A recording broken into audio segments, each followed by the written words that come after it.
తెలుగు కుర్రాడు నితీష్ కుమార్ రెడ్డి దగ్గర టాలెంట్ టన్నులుంది. తానేంటో ఇప్పటికే ప్రూవ్ చేసుకున్నాడు. బ్యాటింగ్, బౌలింగ్లోనూ ప్రతిభ ఉన్న ఆటగాడిగా గుర్తింపు తెచ్చుకున్నాడు. దీంతో ఛాంపియన్స్ ట్రోఫీకి ఎంపిక అవుతాడని అభిమానులు ఎక్స్పెక్ట్ చేశారు. పేస్ ఆల్రౌండర్గా ఎంపిక చేస్తారనుకున్నారు. కానీ సెలెక్టర్లు మాత్రం నితీష్ కుమార్ రెడ్డిని ఎంపిక చేయలేదు. జట్టులో చోటు కోసం తీవ్రమైన పోటీ కనిపించింది. ఎక్కువ మంది ఆల్రౌండర్లకు చోటు దక్కింది. దీంతో నితీష్ కుమార్ రెడ్డి వెయిటింగ్ లిస్టులో ఉండక తప్పలేదు. 15 మందితో ఎంపిక చేసిన జట్టులో పేస్ ఆల్రౌండర్గా హార్దిక్ పాండ్యా ఉన్నాడు. స్పిన్ ఆల్రౌండర్గా రవీంద్ర జడేజా చోటు దక్కించుకున్నాడు.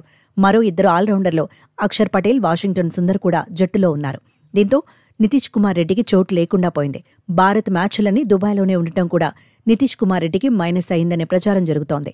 ఉపఖండపు పిచ్లపై స్పిన్ ఆల్రౌండర్లకే ఎక్కువ డిమాండ్ ఉంటుందని కొందరు ఎక్స్పర్ట్స్ అభిప్రాయపడుతున్నారు. అయితే వన్డేల్లో అవకాశం వచ్చినప్పుడు నితీష్ కుమార్ రెడ్డి చెలరేగాలంటున్నారు. ఖచ్చితంగా వన్డేల్లోనూ ఈ యువ ప్లేయర్ రెగ్యులర్ ఆటగాడిగా మారిపోతాడంటున్నారు. ఇప్పటికే టీ20 జట్టులో భాగమయ్యాడు. బోర్డర్ గవాస్కర్ ట్రోఫీతో టెస్టుల్లోనూ స్టామినా చూపించాడు.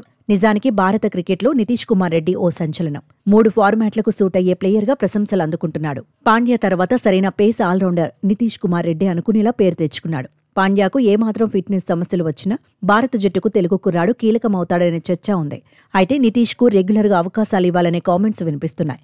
ప్రోత్సహిస్తే మరింతగా రాటు తేలుతాడని ఎక్స్పర్ట్స్ అంటున్నారు. పరిస్థితులకు తగినట్టుగా ఆడేస్తాడంటున్నారు. మాజీలు రవిశాస్త్రి, సునీల్ గవాస్కర్ వంటి వాళ్లు కూడా నితీష్ కుమార్ రెడ్డి ఆటకు మంచి మార్కులు వేశారు. క్వాలిటీ ఆల్రౌండర్ దొరికాడని ప్రశంసలు గుప్పించారు. మెల్బోర్న్లో నితీష్ కుమార్ రెడ్డి ఆడిన తీరు చూసి ఫిదా అయ్యారు. బోర్డర్ గవాస్కర్ ట్రోఫీలో 5 మ్యాచ్ల్లో తెలుగు కుర్రాడు బరిలో దిగాడు. కోహ్లీ, రోహిత్ వంటి వాళ్లు విఫలమైన చోట రాణించాడు. 37.25 యావరేజ్తో 298 పరుగులు చేశాడు. 5 వికెట్లు సొంతం చేసుకున్నాడు. ఇప్పటి వరకు 3 అంతర్జాతీయ టీ20లో బరిలో దిగాడు. 45 యావరేజ్తో 90 పరుగులు సాధించాడు. 3 వికెట్లు ఖాతాలో వేసుకున్నాడు. దీంతో వన్డేల్లోనూ నితీష్ ఎంట్రీ కోసం ఫ్యాన్స్ ఎదురుచూస్తున్నారు.